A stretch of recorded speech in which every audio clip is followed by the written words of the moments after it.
Cuando mi esposo llegó de sorpresa y me vio en el piso rodeada por nuestros 15 hijos, creí que finalmente sería salvada. Pero él miró a los niños y dijo: «Me voy por una semana y esto es todo lo que pueden lograr». Ella todavía está consciente. En ese momento, descubrí que el infierno tenía 16 demonios, no 15. Hola, mis queridos. Hola, mis queridas. Qué alegría tener la compañía de ustedes aquí conmigo en esta tarde. Pueden acomodarse ahí, tomar una taza de café, porque la historia que voy a contar hoy es de esas que pesan en el pecho, pero también enseña mucho sobre la fuerza que ni sabíamos que teníamos dentro. Mi nombre es Josian de las Peñas, pero pueden llamarme solo Josie, que es como todo el mundo me conoce. Tengo 76 años. Nací y crecí en un pueblito llamado Queluz, allá en el interior de San Luis Potosí, bien en la frontera con Durango. ¿Saben esos lugares que tienen más vacas que gente? Así era. Hoy en día vivo aquí mismo en Queluz todavía, en una casita simple, pero llena de amor, muy diferente de la vida que tuve durante muchos, muchos años. Todos los días me despierto tempranito cuando el gallo aún está cantando en la casa del vecino. Y lo primero que hago es regar mis plantas. Tengo un jardincito al frente de casa que es mi adoración. Rosas, geranios, espada de San Jorge para ahuyentar el mal de ojo, esas cositas. Después que termino de cuidar mis plantitas, preparo mi café con leche bien calientito, tomo mi pan con mantequilla y me siento allí en la terraza para ver clarear el día.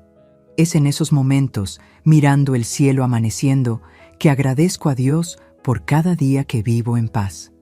¿Saben cómo comencé esta rutina con las plantas? Fue poco después que logré salir de esa vida que voy a contar. Estaba viviendo en un cuartito alquilado, sola por primera vez en la vida, sin saber bien qué hacer conmigo. Una vecina muy buena, doña Teresita, me dio una plantita de helecho y me dijo: «Josi, cuida esa plantita como deberías haber sido cuidada». Lloré tanto ese día, mija, pero cuidé ese helecho con todo el cariño del mundo. Y cuando la vi crecer, brotando hojas nuevas, verdecita y bonita, entendí que yo también podía florecer de nuevo. Desde entonces, nunca dejé de cultivar mis plantitas. Hoy tengo más de 30 macetas esparcidas por la casa. Estoy aquí sentada en mi mecedora, esa de madera que cruje sabroso cuando uno se mueve. Tengo una mantita de gancho que yo misma hice cubriéndome las piernas, porque aunque haga calor, esta viejita ya siente un fríito en las coyunturas. En la mesita de al lado tengo mi rosario, mis lentes de aumento y una fotografía de mis nietitos. Ah, los nietitos que elegí tener en el corazón, no aquellos de sangre que me hicieron tanto daño. Voy a explicar esto mejor en un momento. Antes de continuar, quiero hacer un pedido especial para ustedes que me están viendo ahora. Si esta historia de la abuelita Josie está tocando tu corazón, suscríbete al canal y déjame un like. ¿Está bien, mi amor? Eso ayuda mucho para que otras personas que necesitan escuchar este mensaje también puedan encontrarme. Activa la campana de notificaciones para no perder los próximos videos de esta abuelita cuidadora aquí.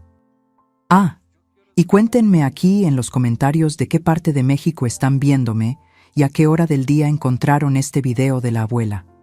¿Tempranito con el café, en la tarde o ya de nochita después de la cena? Yo leo todos los comentarios, ¿lo creen? Y me pone muy feliz saber de dónde son ustedes y cuándo sacan un tiempito para escuchar las historias de esta abejita aquí. Cuéntenme, ¿sí? Vamos a crear una cadena de cariño de norte a sur de este México. Ahora, respirando profundo aquí, necesito hablar sobre el asunto que me trae aquí hoy. Mis queridos, durante muchos años de mi vida, viví en una casa grande, en una hacienda aislada, casada con un hombre poderoso. Tuve 15 hijos. ¿15? ¿Se pueden imaginar? Pero esta no fue una historia de familia feliz y numerosa, como pueden estar pensando. Fue una historia de supervivencia, de dolor callado y de un día en que todo cambió cuando descubrí una verdad que me partió el corazón por la mitad, pero que también me dio fuerza para renacer. Entonces, tomen más un café ahí, acomódense en la silla, porque esta historia comienza allá en mis tiempos de niña, cuando aún no imaginaba lo que la vida me tenía reservado. Nací en 1949, bien a finales de junio, cuando el invierno comenzaba a apretar aquí en el interior. Mi madre, doña Lindaura, contaba que esa noche hacía un frío cortante, y ella tenía miedo de que yo no aguantara siendo tan pequeña que era. Pero aguanté, gracias a Dios. Llegué al mundo en nuestra casita humilde, de piso de tierra y paredes de adobe, con la ayuda de la partera del pueblo, doña Josefina, que olía a hierbas medicinales y tenía manos firmes como raíz de árbol viejo. Mi padre, su lindo Omar, era arriero. Pasaba más tiempo en el camino con las mulas cargadas de mercancía que en casa con nosotros. Llevaba café, frijoles, harina, a veces carne salada, de aquí de Queluz a las ciudades vecinas. Era un hombre de pocas palabras, flaco que ni caña de pescar, con la piel curtida de tanto sol. Cuando estaba en casa, se sentaba en un banquillo de madera en la puerta de la cocina, se enrollaba un cigarro y se quedaba ahí fumando callado, mirando al vacío. Nunca fue de conversa, nunca fue de cariño, pero tampoco nunca levantó la mano para mí o para mis hermanos.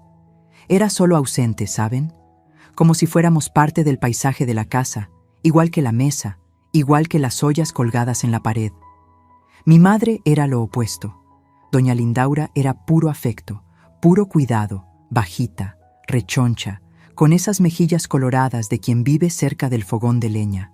Siempre usaba un vestido de algodón estampado, un delantal encima y un pañuelo amarrado en la cabeza. Ella cuidaba de todo, de la casa, de la huerta, de las gallinas, de mí y de mis 3 hermanos. Yo era la segunda más grande. Tenía a Lindoberto, que era 2 años mayor que yo. Después venía yo, después Linda, 3 años menor. Y finalmente, el lindo Aldo, el menor, que nació cuando yo ya tenía unos 8 años. ¿Saben qué notaba, mijo? Todos llevábamos el lindo de mi padre en el nombre. Lindomar, Lindaura, Lindoberto, Lindaura segunda. Es decir, yo, Josián, era la excepción. Mi madre me contó años después que había insistido tanto para darme el nombre de su abuela, doña Josiane, que era francesa, y había venido a México en barco cuando era jovencita. Mi padre había refunfuñado, pero dejó. Creo que fue el único deseo de mi madre que él respetó en toda la vida. Vivíamos en una casita de 3 cuartos nada más. Estaba la cocina, que era donde pasaba la vida, con el fogón de leña que mi madre encendía cada día antes de que saliera el sol. El olor a leña quemándose, a café colado, a pan duro calentándose en la comal, era el olor de mi infancia. Había la sala que solo usábamos cuando venían visitas, con 2 bancos largos de madera, una mesita en el medio e una imagen de la Virgen de Guadalupe, colgada en la pared, siempre con una ramita de romero seco enfrente. Y estaba el cuarto donde dormíamos todos amontonados. Mis padres en una cama de matrimonio que crujía, yo y mi hermana Linda en un colchón de paja en el piso, y mis hermanos hombres en otro colchón del otro lado. No había puerta separando nada. Oíamos todo. La respiración pesada del papá, los ronquidos, las conversas bajas de la madrugada. Aprendí desde temprano a dormir ligero, siempre alerta. Nuestra rutina era simple y pesada. Mi madre se despertaba primero, antes de que cantara el gallo. Yo la oía levantándose despacito, arrastrando los pies descalzos hacia el fogón. Luego venía el ruido de la leña siendo partida, el cerero prendiendo, el fuego comenzando a crepitar. Cuando el olor del café llegaba al cuarto, era hora de levantarse. Tenía que ayudar a mi madre con el café de la mañana, traer agua del pozo, cernir la harina de maíz, echarles maíz a las gallinas. Mi hermana Linda aún era muy pequeña para ayudar, así que se quedaba jugando en el patio mientras mi madre y yo trabajábamos. Después del café, que era solo pan con manteca y café con mucha piloncillo, iba al patio a ayudar a mi madre a lavar ropa en la tina de piedra. Esa tina estaba helada, mija.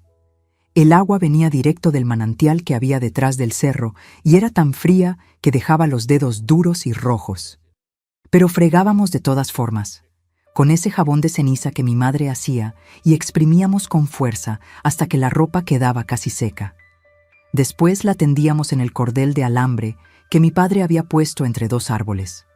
Solo allá para las 10 de la mañana, cuando el sol ya estaba alto, es que tenía un tiempito para jugar. Jugaba con las niñas del vecindario. Había Cleusa, Neusa y Teresita, que eran mis mejores amigas.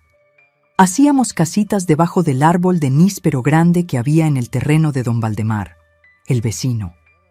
Hacíamos un fueguito de ladrillos, ollitas de lata vieja y comidita de hojas y tierra. Cleusa siempre quería ser la mamá porque era la más mandona. Yo generalmente era la hija mayor que tenía que cuidar a los hermanos menores. Qué raro que el juego imitaba la vida, ¿verdad? Otras veces jugábamos a la escondida en medio del cafetal que rodeaba las casas.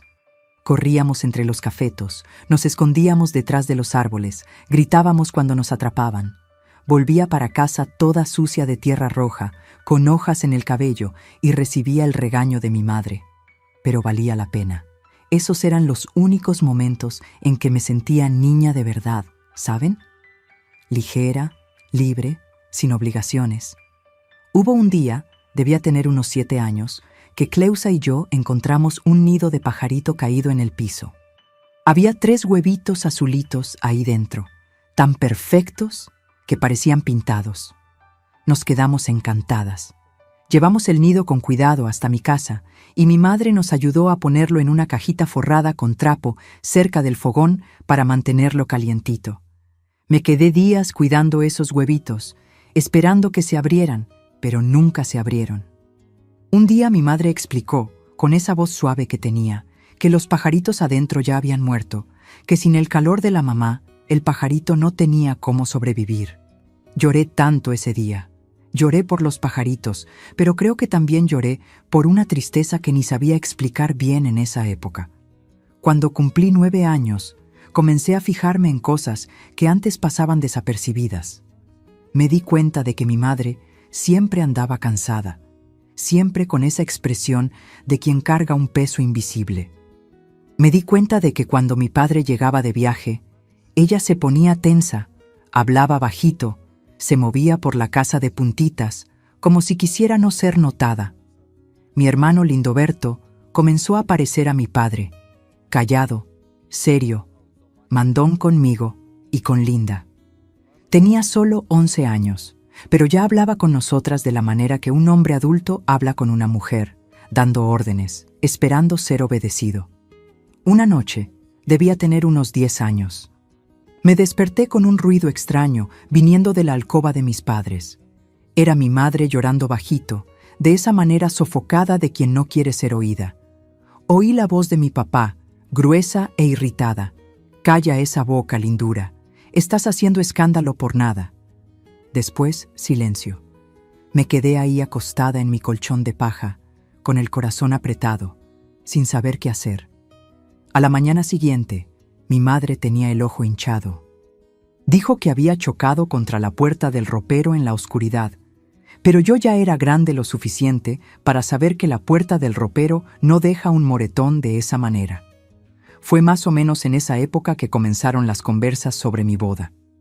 Yo ni había cumplido 12 años todavía, pero mi madre ya hablaba toda animada sobre un mozo de la ciudad que me había visto en la misa y le había preguntado por mí a mi padre.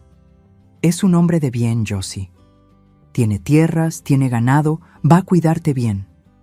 Yo no entendía por qué tenía que casarme tan temprano. Cleusa también ya estaba comprometida, Neusa también. Parecía que era eso lo que esperaban de nosotras: crecer rápido, convertirse en esposa de alguien, cuidar la casa y los hijos. Ese mozo se llamaba Augusto. Tenía 28 años cuando me conoció. Yo tenía 11. Era alto, fuerte, con bigote grueso y aire de quien manda. Usaba camisa blanca, siempre bien planchada, sombrero de cuero, y llegaba a nuestra casa montado en un caballo bayo que relucía al sol. Traía regalos para mi madre, un corte de tela, 1 kilo de azúcar refinada, cosas que nosotros no teníamos costumbre de tener. Mi papá se ponía todo importante cuando él aparecía, le ofrecía café, sacaba conversación sobre negocios de ganado y tierra. Augusto me miraba de una manera que me ponía incómoda. No era mirada de quien ve a una niña, Era mirada de quien está evaluando, midiendo, eligiendo. Él sonreía, mostraba los dientes blancos y decía: «Esta niña va a ser una mujer bonita y trabajadora, como la mamá». Mi madre se ponía toda orgullosa. Yo quedaba con vergüenza, quería desaparecer. Con 12 años cumplidos, mis padres anunciaron que me iba a casar con Augusto apenas cumpliera los 13.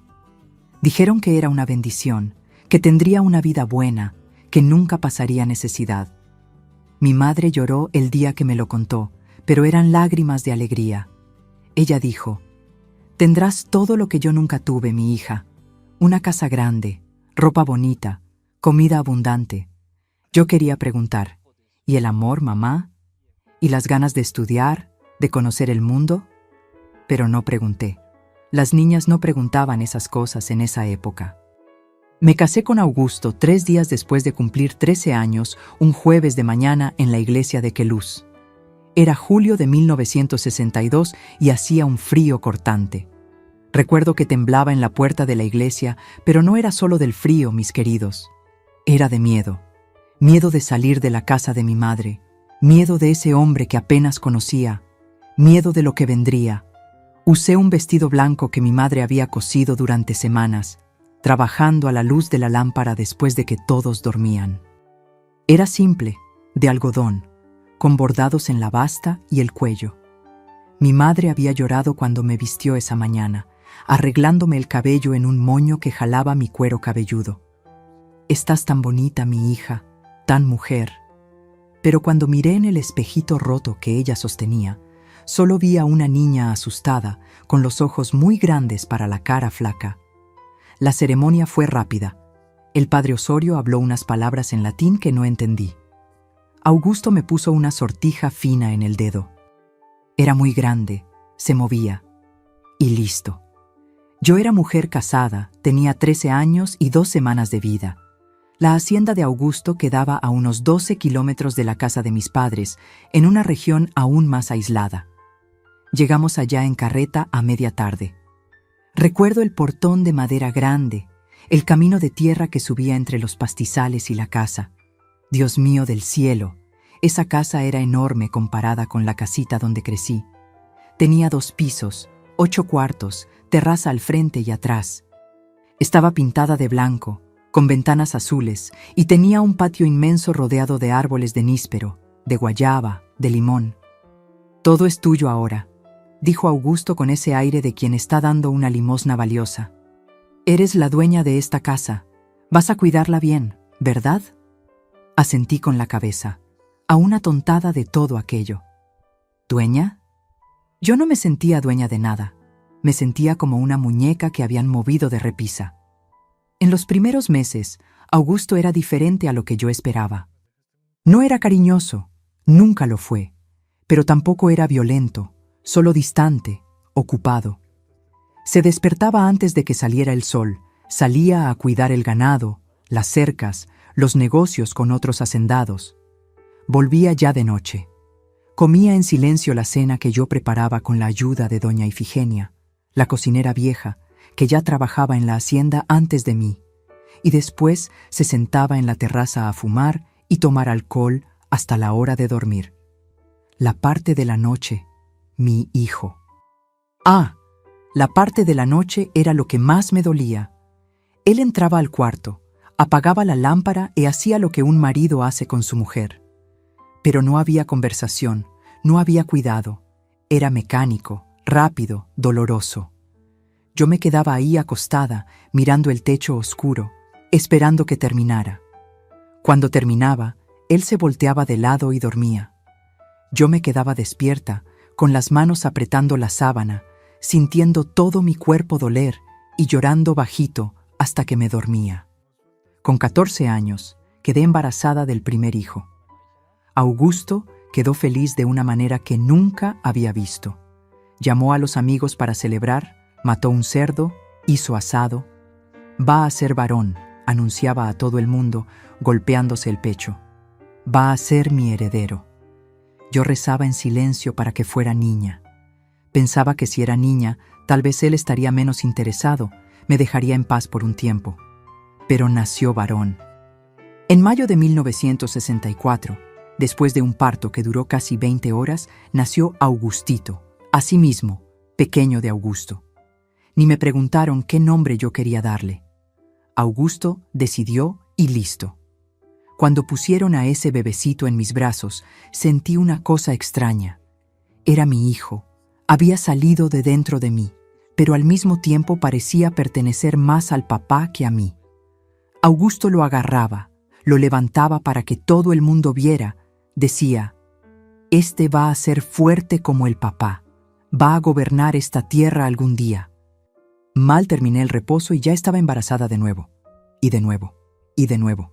Entre 1964 y 1978 tuve 15 hijos, 15, 13 varones y 2 niñas, los nombres todos elegidos por Augusto: Augustito, Edilson, Walter, Edmar, Reinaldo, Claudiomiro, Ademir, Josimar, Edson, Valdecir, las niñas Edilene y Valdirene, y después 3 varones más, Claudinei, Edmilson y Reginaldo. Con cada hijo que nacía, mi cuerpo se quedaba más cansado, más gastado. Tenía estrías profundas en la barriga, los senos caídos de tanto amamantar, la espalda doliéndome sin parar. A los 29 años parecía tener 50. Doña Ifigenia, pobre, trataba de ayudarme. Hacía té de hierbas para darme fuerzas, masajes, cuidaba a los niños mientras yo descansaba. «Tienes que hablarle a tu marido para que pare, mija», susurraba. «Tu cuerpo no aguanta más». Pero ¿cómo le iba a hablar?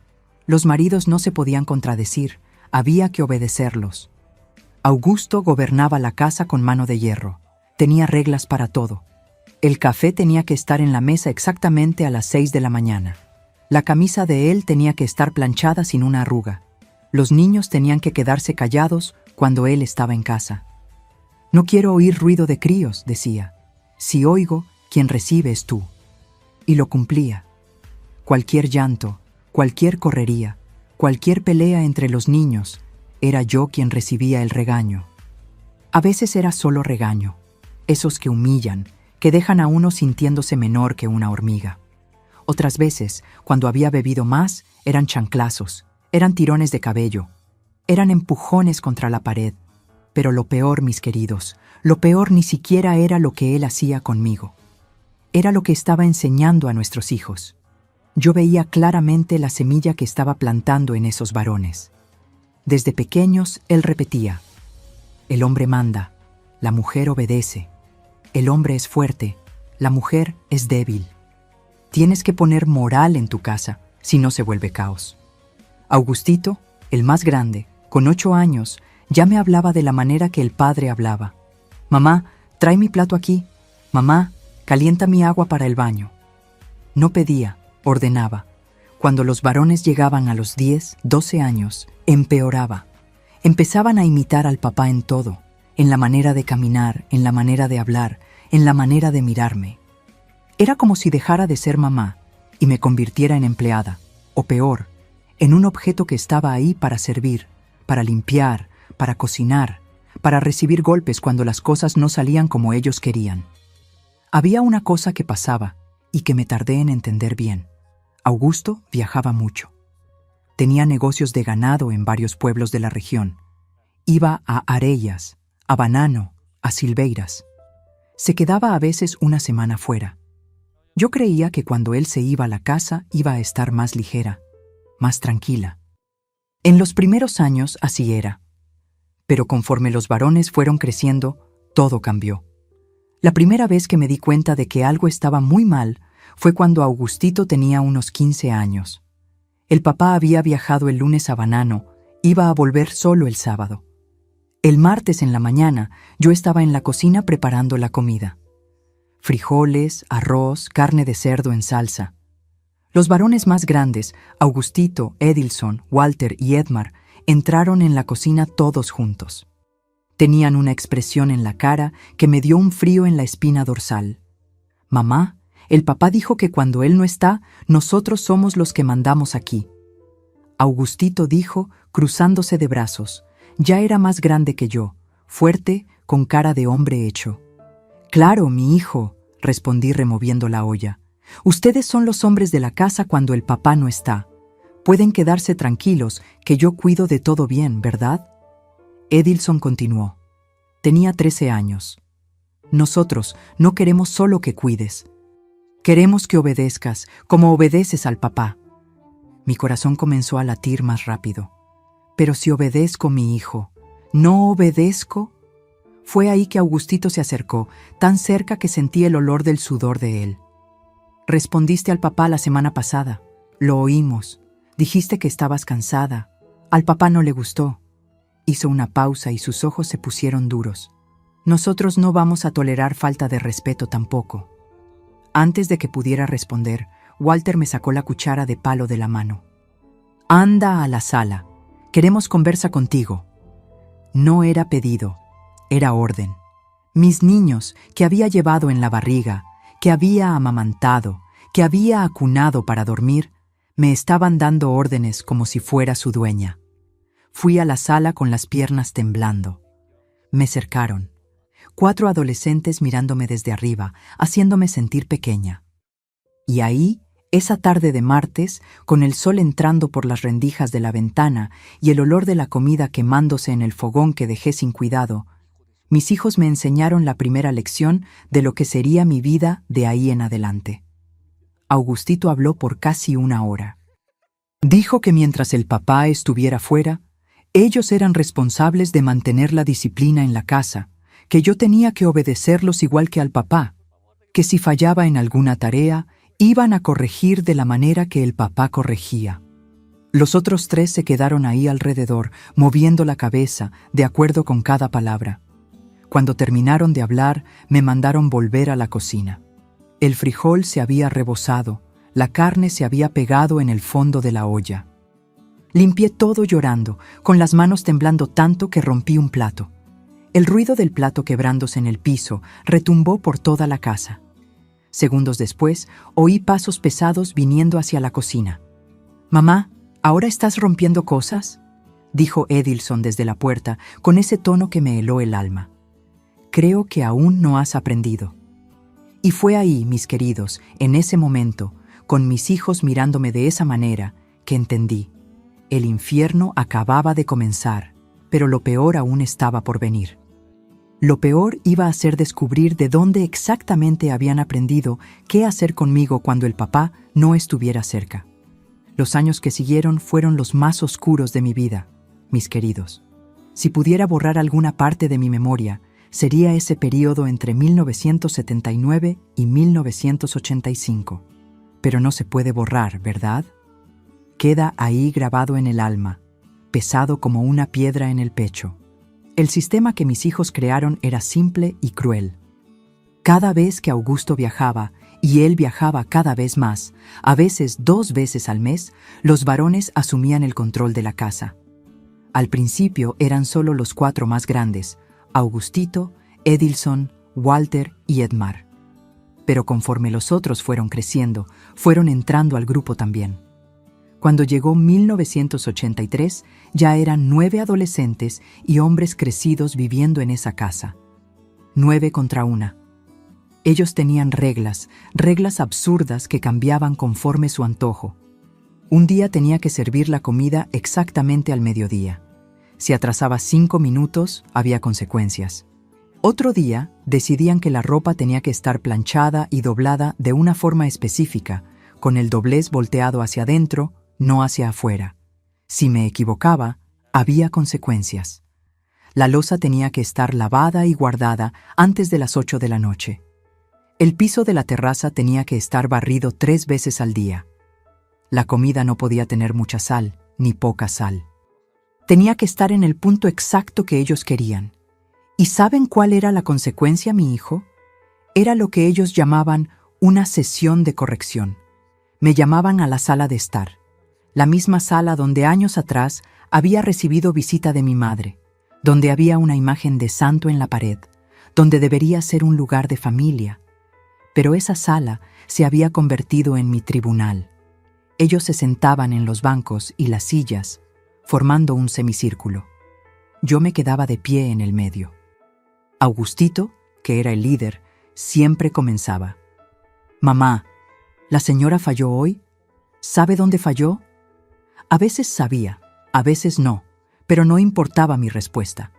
Ellos ya habían decidido cuál sería mi castigo. Empezaba con palabras, humillaciones. La señora es incompetente.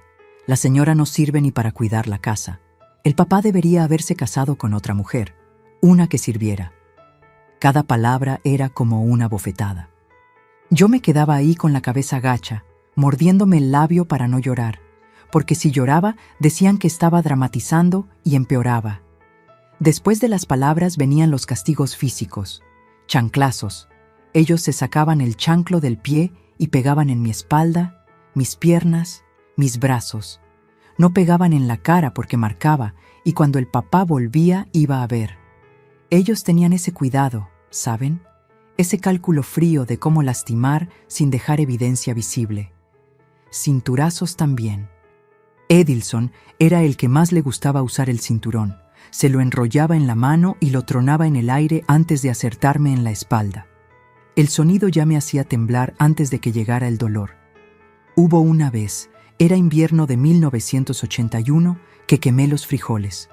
Estaba tan cansada ese día, había pasado la noche despierta con Reginaldo, que tenía fiebre, que me quedé dormida de pie, apoyada en el mostrador de la cocina mientras los frijoles se cocinaban.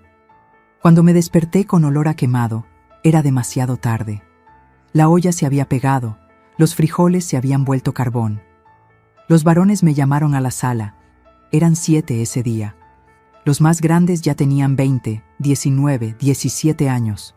Hombres hechos, fuertes. Cuando entré a la sala y los vi a todos ahí, sentí que las piernas se me debilitaban.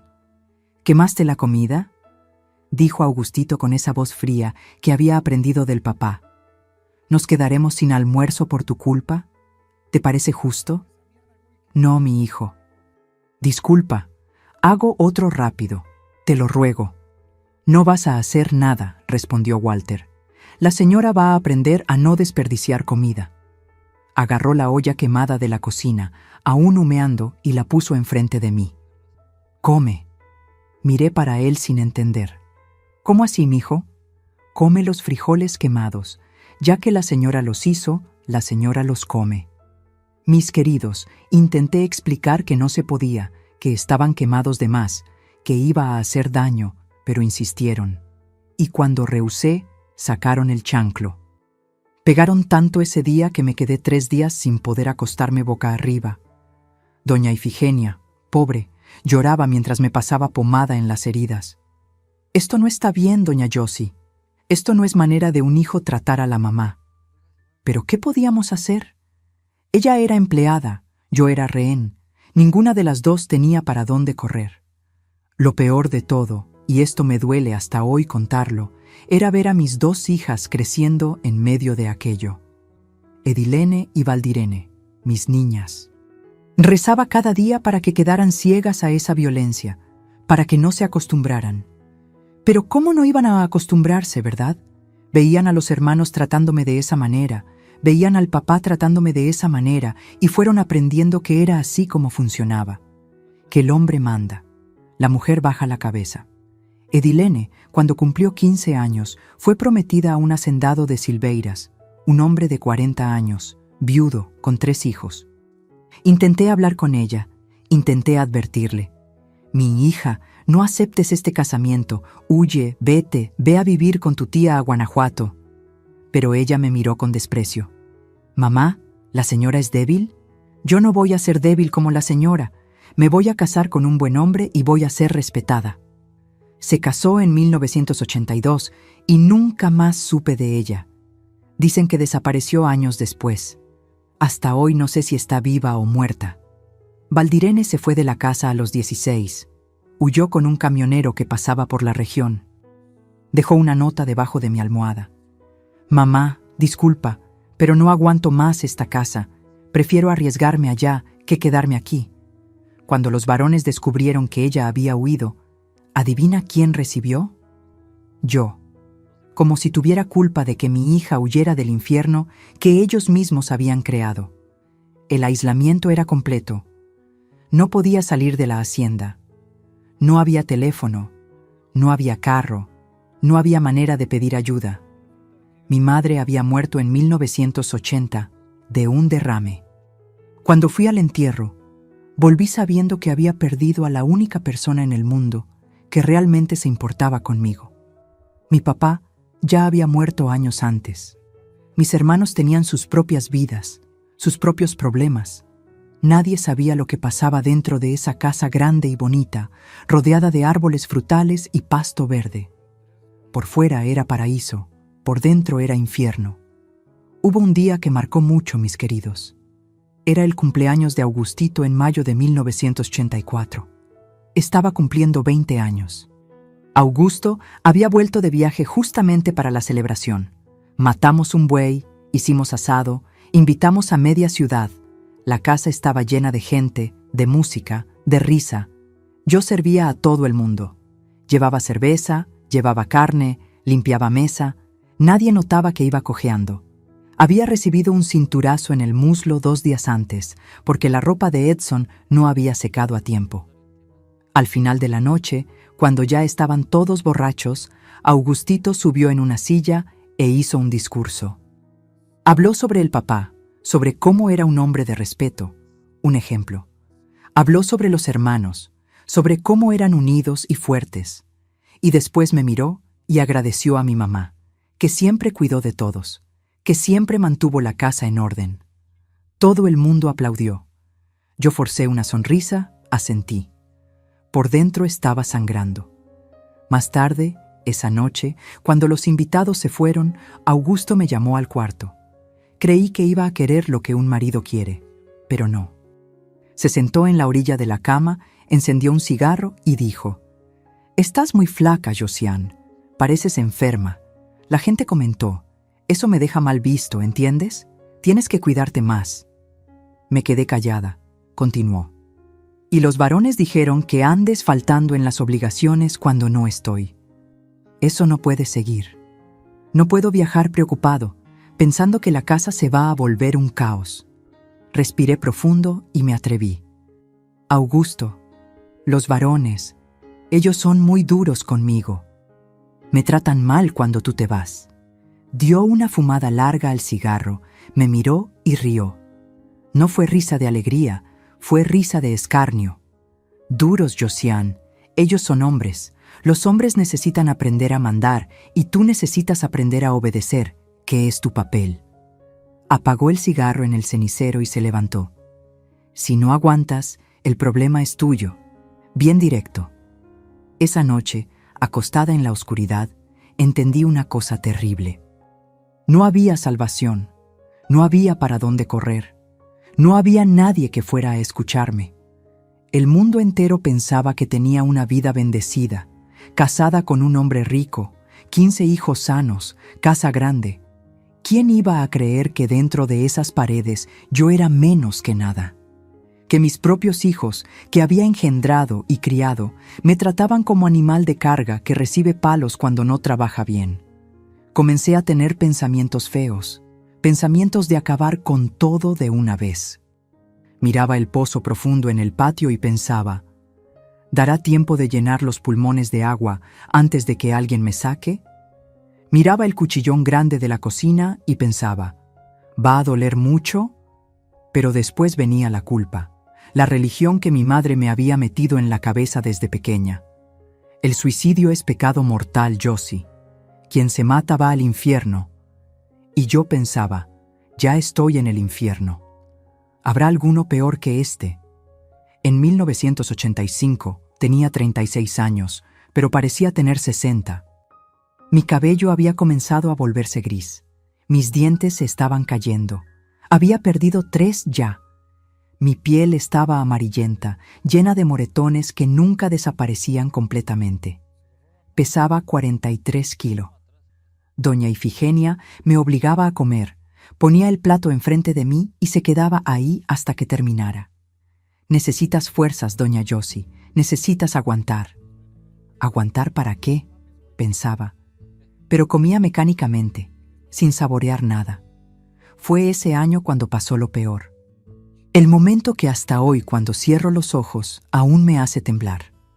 Era un sábado de tarde, agosto, con frío. Augusto había viajado el jueves, iba a volver solo el lunes. Los varones habían inventado una regla nueva. Yo no podía sentarme durante el día, tenía que quedarme de pie, trabajando todo el tiempo. Si me agarraban sentada, recibía chanclazos. Estaba agotada. Había pasado la madrugada lavando ropa. Ellos ensuciaban la ropa a propósito, estoy segura, solo para darme más trabajo. Mis piernas estaban hinchadas, las varices pulsando de dolor. A las 3 de la tarde no aguanté. Me senté en un banquillo en la cocina, solo un minutito, solo para descansar. Cerré los ojos y el sueño llegó rápido, de ese tipo pesado de quien está al límite. Me desperté con un grito. Era Josimar, uno de los del medio, que había entrado a la cocina y me había visto durmiendo sentada. «Mira la floja ahí durmiendo en horas de trabajo», llamó a los otros. Vinieron todos, 11 varones, porque los 2 más pequeños aún eran niños y estaban jugando afuera. «¿La mamá se está burlando de nosotros?», dijo Augustito, y había rabia verdadera en sus ojos. «Nosotros hacemos las reglas, la señora las ignora. Nosotros corregimos, la señora no aprende.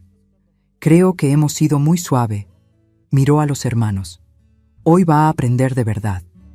Mis queridos, lo que pasó esa tarde no lo voy a describir en detalle, porque aún me duele recordar, pero voy a decir que grité tanto que mi voz quedó ronca, que doña Ifigenia se trancó ella misma en el cuartito del fondo y rezó el rosario entero en voz alta para no oír mis gritos.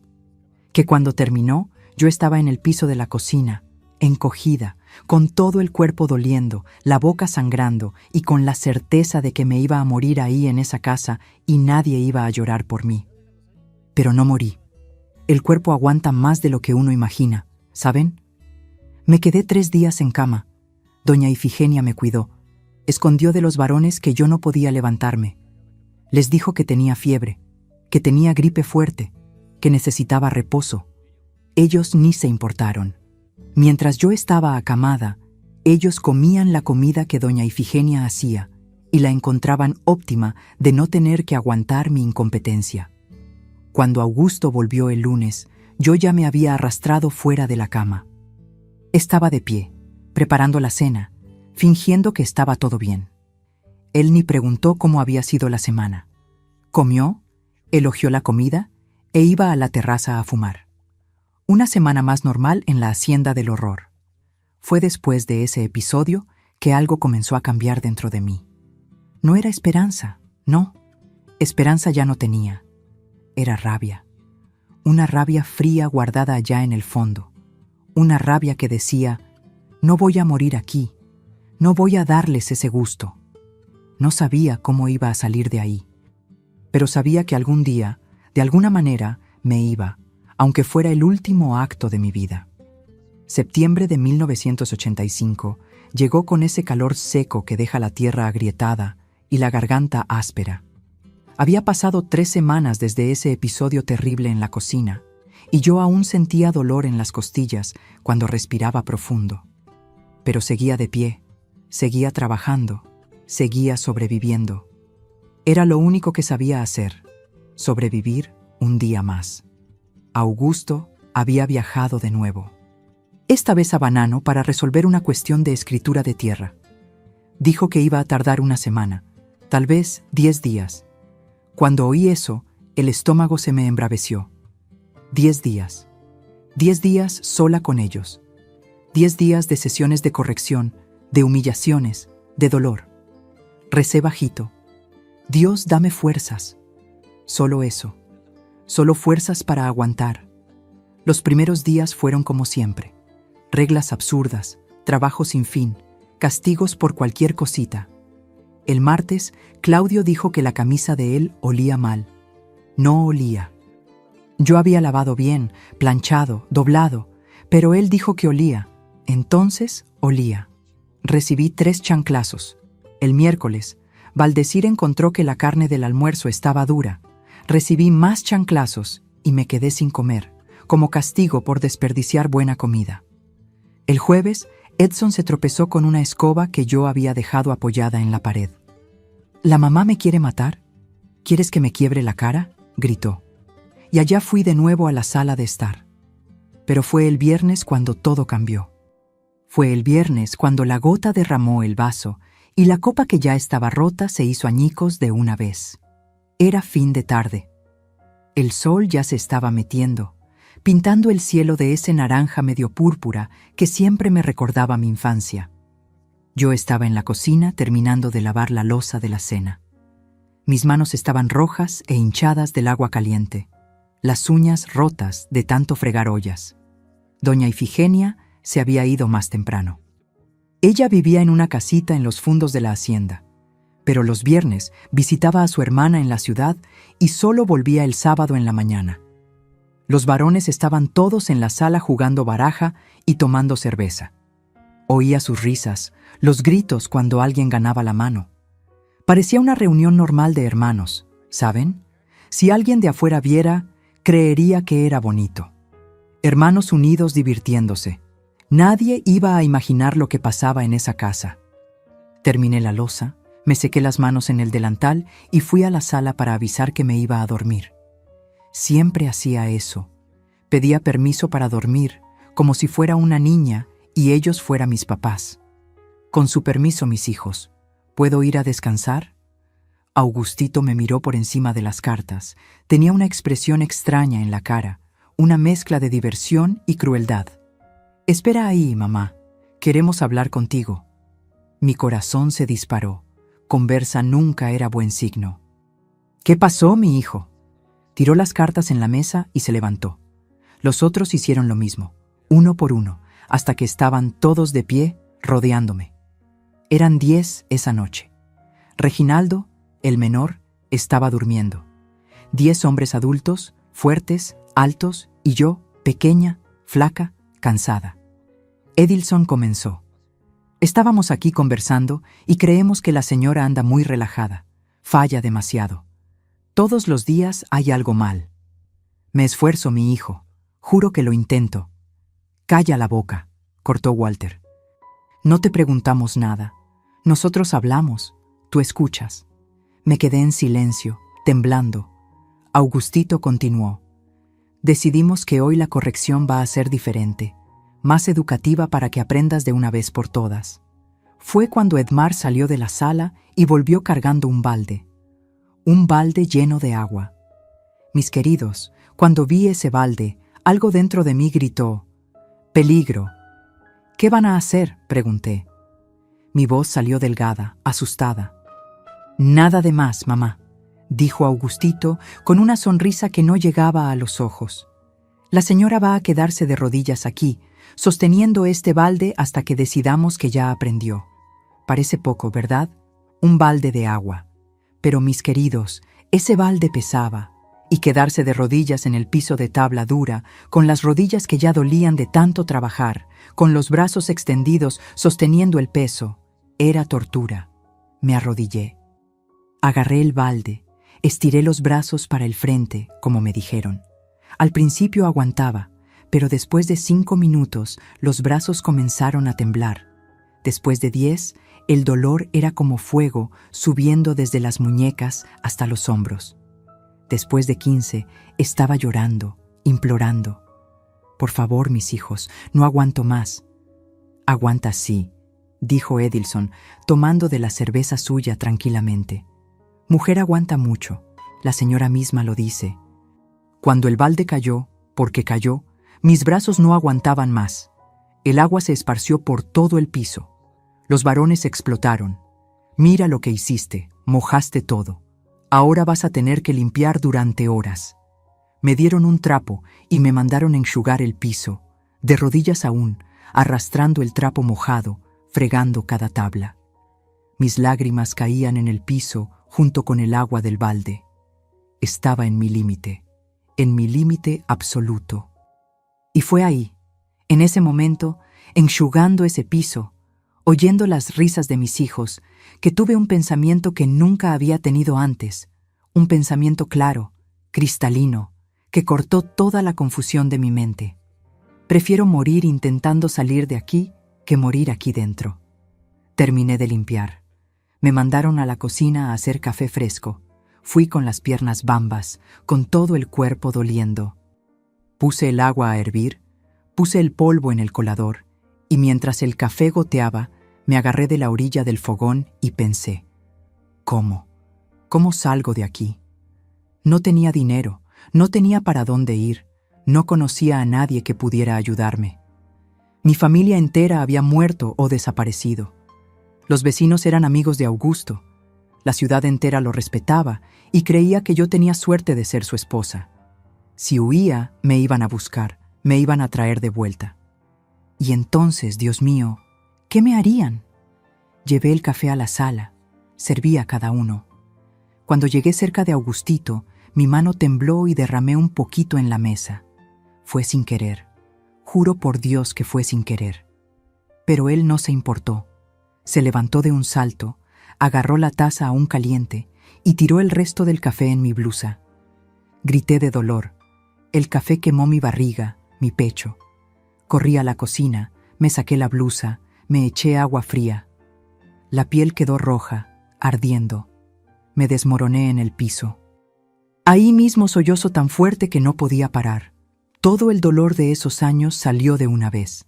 Gritaba, pegaba el piso con los puños, escupía las palabras que nunca había tenido valor de decir. Dios, ¿por qué? ¿Por qué el Señor me abandonó? ¿Por qué dejó que sufriera tanto? No aguanto más, no aguanto. Doña Ifigenia no estaba ahí para consolarme. Los varones no vinieron a ver si estaba bien. Me quedé sola en el piso frío de la cocina, con la piel quemada, el cuerpo adolorido, el alma destrozada. Y fue ahí, en mi momento más oscuro, que pasó algo extraño. Recordé a mi madre. No un recuerdo común, no. Fue como si estuviera ahí conmigo. Recordé el día que me enseñó a plantar frijoles en la huerta cuando era pequeñita. Ella había dicho, mira, Josie, la semilla necesita quedarse en la oscuridad de la tierra, necesita quedar aplastada, necesita casi morirse. Pero de ahí es que nace la vida nueva. Es del fondo del suelo que la plantita sale. ¿Será que era eso? ¿Será que necesitaba llegar al fondo del pozo para poder subir?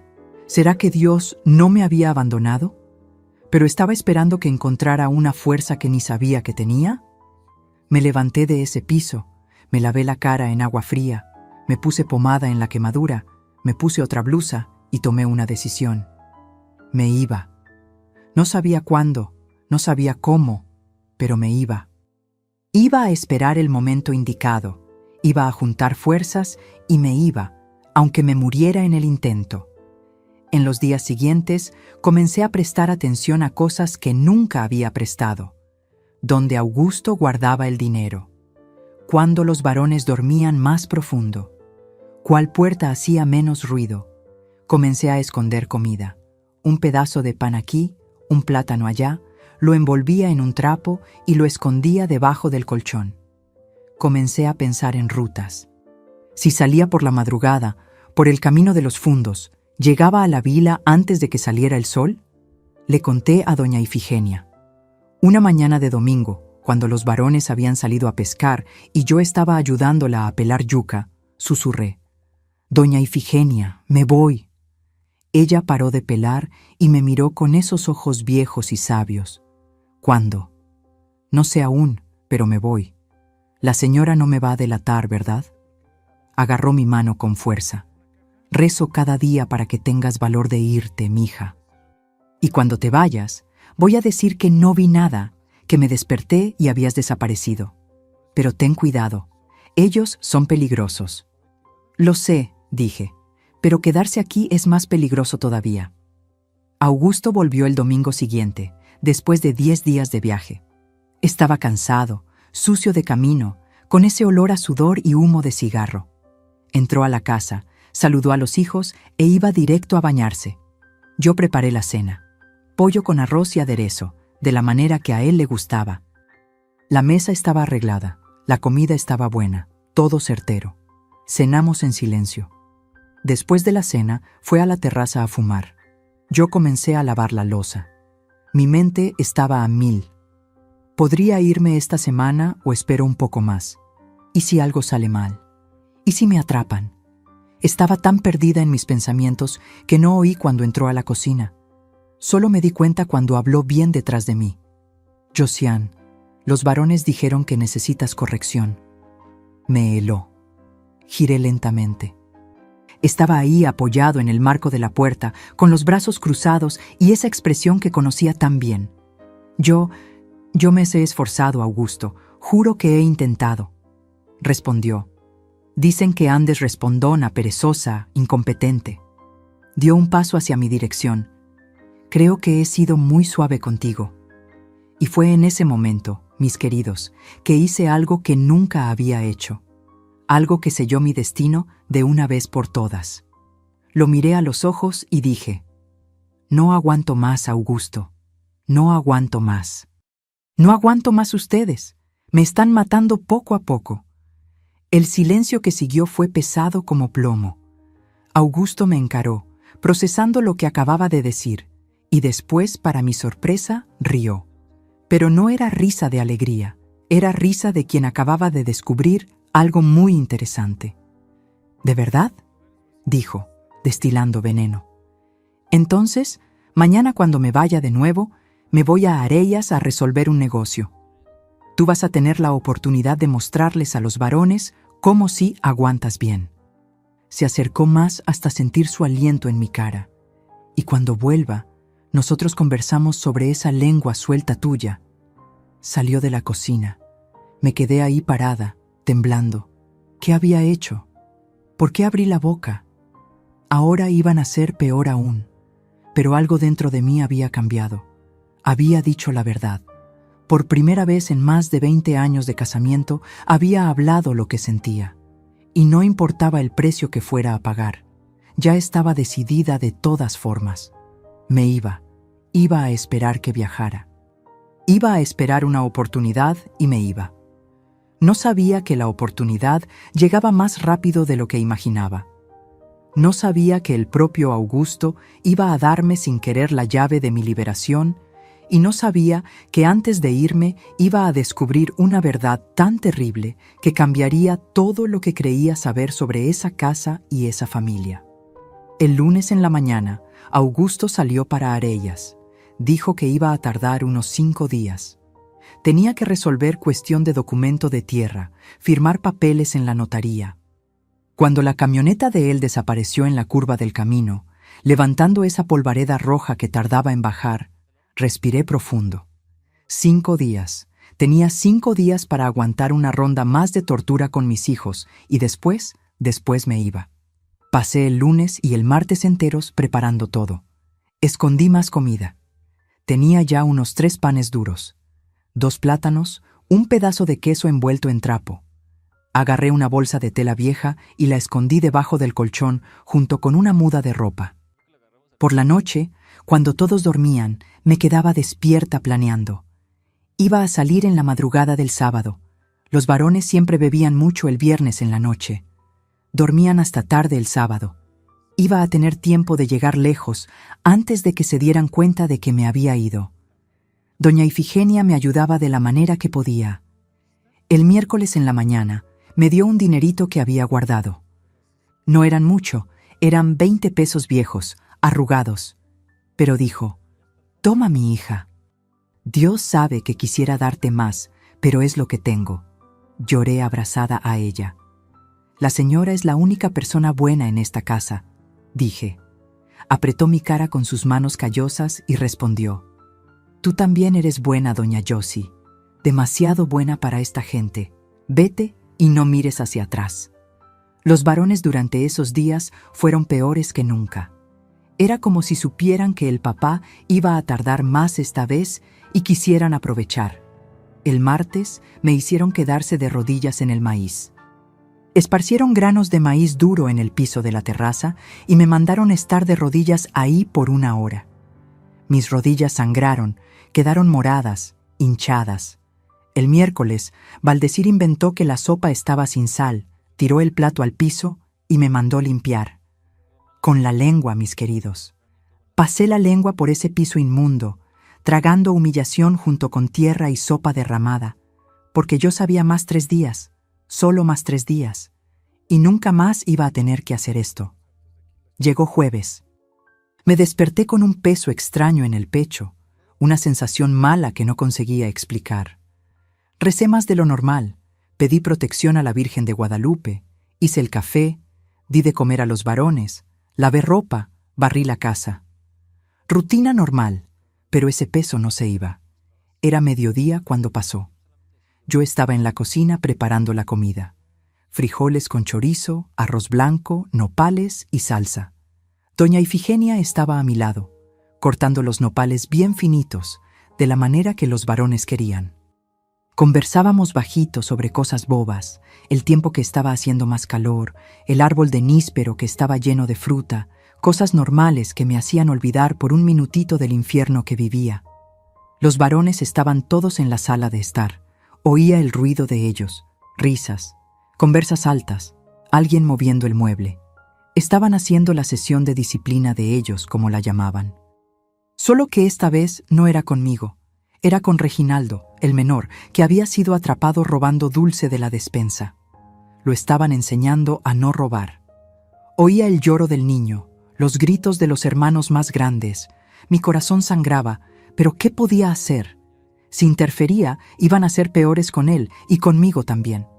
De repente, el ruido paró. Silencio completo. Me extrañó. Miré a doña Ifigenia. Ella me miró. «¿Qué será?», susurró. No tuve tiempo de responder. Oímos pasos pesados en la terraza de los fundos, esa que daba directo a la cocina. Pasos de bota. Solo una persona usaba bota de esa manera. Augusto. La puerta se abrió. Entró a la cocina sudado, con la ropa polvoriento de viaje, el sombrero en la mano. Sus ojos barrieron el ambiente. Yo, doña Ifigenia, las ollas en el fogón. Después miró en dirección a la sala, de donde aún venía el silencio absoluto. Mi corazón se disparó. Una parte de mí, esa parte que aún tenía esperanza, aún creía en milagro, pensó, gracias a Dios, volvió. Va a ver que los varones estaban haciendo. Va a ver que son violentos, que me lastiman, que esta casa se volvió un infierno. Va a salvarme. Augusto caminó lento hacia la sala de estar. Yo solté la cuchara que estaba usando para mover los frijoles y fui detrás de él con las piernas bambas. Doña Ifigenia intentó detenerme. «No vayas, doña Josie», susurró apresuradamente, pero ya había ido. Cuando llegué a la puerta de la sala, vi la escena. Reginaldo encogido en una esquina con el ojo hinchado y la nariz sangrando. Los otros 11 hijos formando un semicírculo, algunos sosteniendo el chanclo, otros sosteniendo el cinturón, todos congelados, mirando al papá con expresión de susto. Habían sido atrapados en el acto. El silencio era tan pesado que se podía oír la respiración de cada uno. Yo estaba ahí parada en la puerta, agarrándome del marco, esperando que Augusto explotara de rabia, esperando que gritara, que pegara a los varones, que me defendiera, que defendiera a Reginaldo, que acabara con esa locura de una vez por todas. Augusto miró a cada hijo lentamente, después miró a Reginaldo llorando en la esquina, después me miró a mí y vi algo en sus ojos que me hizo temblar entera. No era sorpresa, no era rabia de los varones, era decepción. Decepción con ellos, no conmigo. Se viró hacia Augustito, el más grande, y dijo con una voz baja y fría, que cortó mi alma como un cuchillo. «¿Me voy por una semana y esto es todo lo que logran?». El tiempo pareció parar. Yo no había entendido bien qué quiso decir. Augustito también parecía confuso. «Papá», Augusto señaló a Reginaldo, «¿están perdiendo tiempo con este mocoso? Dejen que el chamaco aprenda solo». Hizo una pausa y después me miró. Y lo que vino después destruyó mi alma. «¿Dónde está ella? ¿Dónde está la mamá de ustedes? ¿Por qué la están dejando ahí en la cocina tranquila cuando los dejé responsables?». Mis queridos, fue en ese momento que el piso se abrió debajo de mis pies. Fue en ese momento que entendí. No fueron mis hijos los que crearon el sistema de abuso. Fue él, Augusto, mi marido, el papá de ellos. Él había enseñado, Él había ordenado, Él había creado todo eso a propósito. Pero papá, intentó explicarse Edilson, nosotros la corregimos ayer. Ella está obedeciendo bien. ¿Está obedeciendo? Augusto elevó la voz por primera vez y todos se encogieron. Caminó hasta donde estaba yo, me agarró del brazo, me arrastró al medio de la sala. Yo tropezaba, intentaba equilibrarme, pero él era demasiado fuerte. Me tiró al piso ahí en el medio de ese semicírculo de hijos. Mírenla, mírenla. Los varones miraron. Yo estaba de rodillas en el piso, con las manos apoyadas en las tablas, respirando rápido, con miedo, con dolor, con horror. Ella aún está consciente, dijo Augusto, y había desprecio puro en su voz. Ella aún está de pie, caminando, cocinando, como si nada hubiera pasado. ¿Creen que eso es disciplina? ¿Creen que yo los enseñé para hacer cuerpo mole? Se viró hacia Augustito. Tú eres el más grande. Tú eres responsable cuando yo no estoy. Y tú estás fallando. ¿Estás dejándola mandar en ustedes? ¿Estás dejándola estar cómoda? Escupió la palabra cómoda como si fuera un insulto. Yo comencé a temblar, a llorar. No de tristeza, de horror puro, porque finalmente, después de todos esos años, había entendido. Mis hijos no eran monstruos. A pesar del papá, eran monstruos por causa del papá. No se estaban rebelando contra él, estaban obedeciendo. Papá, nosotros intentamos, comenzó Walter. ¿Intentaron? Augusto interrumpió. Si hubieran intentado de verdad, ella no estaría aquí de pie ahora. Ella estaría en cama, o mejor aún, en el hospital. Se viró hacia mí, me encaró con odio. ¿Estás disfrutando, verdad, Josiane? ¿Te está gustando ver a mis hijos fracasando? ¿Estás pensando que son débiles, que no van a poder dominarte? Augusto, por favor. Intenté hablar, pero me cortó con un grito. ¡Calla la boca! Miró a los hijos de nuevo. Nunca van a ser hombres de verdad si no aprenden esto. La mujer necesita saber su lugar, y su lugar es en el piso, es sirviendo, es con miedo. Si ella no tiene miedo, ustedes no están haciendo bien. Agarró el cinturón de la cintura de Edmar. Voy a mostrarles cómo se hace, y van a aprender. Ahora, mis queridos, lo que pasó en los minutos siguientes, yo no lo voy a describir. No porque no lo recuerde, lo recuerdo cada segundo, cada dolor, cada humillación, pero porque algunas cosas pesan demasiado para poner en palabras. Lo que voy a decir es que Augusto enseñó a los hijos mientras yo estaba ahí en el piso. Enseñó dónde pegar, cómo pegar, qué decir, cómo humillar. Era clase de tortura. Y mis hijos asistían, aprendían, absorbían cada palabra como si fuera evangelio. Cuando terminó, yo apenas podía moverme. Me quedé ahí en el piso, solo esperando morir, esperando que ese dolor parara de alguna manera. Oí la voz de Augusto a lo lejos, hablando con los hijos. Ahora saben, cuando vuelvo a viajar, quiero que hagan exactamente esto. Nada de cuerpo mole, nada de pena. Ella necesita entender que aquí quien manda son ustedes y que aprendieron conmigo. Sí, papá. Oí un coro de voces respondiendo. Pasos alejándose, puertas cerrándose. Silencio. Me quedé ahí sola en la sala de estar, con todo el cuerpo doliendo, pero con una claridad en la mente que nunca había tenido. No eran 16 demonios en esa casa, eran 15 hijos y un demonio maestro que había creado todos los otros a su imagen y semejanza. No sé cuánto tiempo me quedé ahí. Puede haber sido minutos, puede haber sido horas. Cuando logré arrastrarme hasta la cocina, doña Ifigenia estaba sentada en la silla llorando. Oí todo, mi hija, oí todo. Me ayudó a sentarme, me dio agua, limpió mi cara con un trapo mojado. Doña Ifigenia, dije, y mi voz salió firme, a pesar de todo. Me voy hoy mismo en la noche. Pero no estás en condición. No importa, corté. Si me quedo un día más, me muero. O ellos me matan, o yo me mato. Me voy hoy. Apretó mi mano. Entonces voy a ayudarte. Pasamos el resto del día planeando. Augusto había salido. No Ahí voy, mames. amigo, ahí voy. El otro se quedó en nada. Se quedó en Aguanta, nada, se quedó en aguanta. nada. ¿Dónde verga estás, güey? Dispárale desde ahí. Está nada.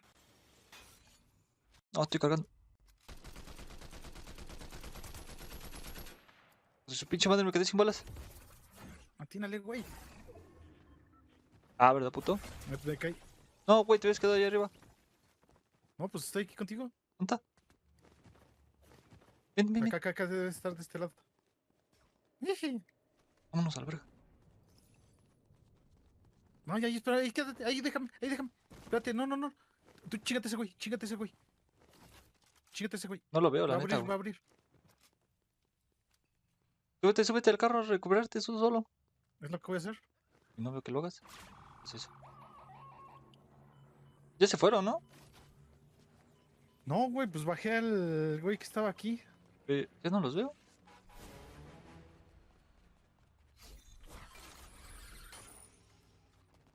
¿Ya no están? Deja curarme. Acá había un botiquín. Sí, Acá hay güey. uno, aquí hay uno. No los veo, güey. No, se Pero ya bajé vamos. a uno y el otro se te peló. Sí, el otro se me peló. Vámonos. Corre, corre. Puta madre, me aventé para atrás. Agarra la tirolesa que acabo de poner. No mames, yo también la cagué.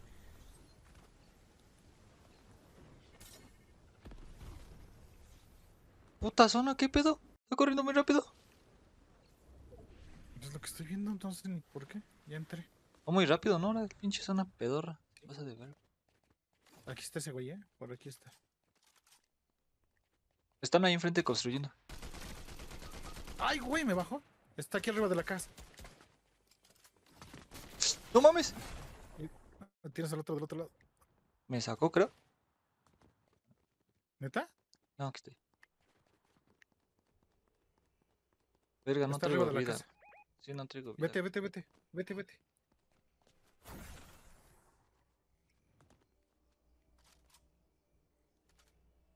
No traigo vida, aguanta.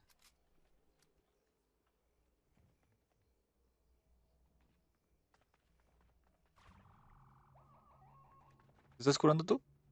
Sí. Ahí viene para acá. Puta madre, construyó. Cúrate, cúrate. No puedo curarme, no tengo con qué. ¡Ay, vámonos, vámonos en el Súbete, carro, en el súbete. carro! ¡Ven acá! ¿Dónde estás? ¡Aquí atrás! ¡Vámonos, vámonos, vámonos! ¡Vámonos, vámonos a la verga! Oh, sí, pinches perros. Pasa a ver si puedes pasar al lado de ellos para balasearlos. Estaría chido. No traigo vida, güey. No, pues estás bien. Si me quedo nos van a putear. Ah, verga, le vengo dando al carro. Avanza.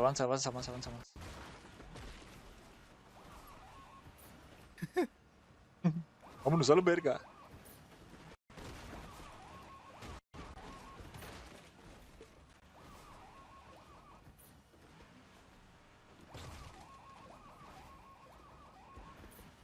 No mames, aquí hay gente, güey. Aquí hay loot. Pero aquí hay gente, mamón. Vente, aquí hay loot. Vente aquí, quédate. Aunque sea para poner unos escudos. Ahí vienen esos güeyes, ¿eh? No me digas. ¿Dónde están? Estoy- Aquí están. ¡Ah, huevo! A huevo, por puto. Venía bien sobres el güey. Sí, güey. Es el otro güey, no sé dónde quedó. Puta madre, pinche juego, qué pedo, se me está trabando. Ahí viene igual, ¿Dónde ¿eh? verga estás? No lo veo. Ahí. Ah, puta madre. Vente No para mames. acá. Cómete esto. Chile, le voy a aventar otro puto cañonazo. Órale, perro, cálmese. Cómete esto. Una pizza, una pizza. Pero déjame, mamón, déjame pizzas. Sí. Ahorita llévate las que te sobren. Ya no me No sobraron. te las comas, güey. No, hombre, ya no me sobraron, papi. ¿Qué quieres que haga, carnal? Acá hay una de estas madres morada, ¿eh?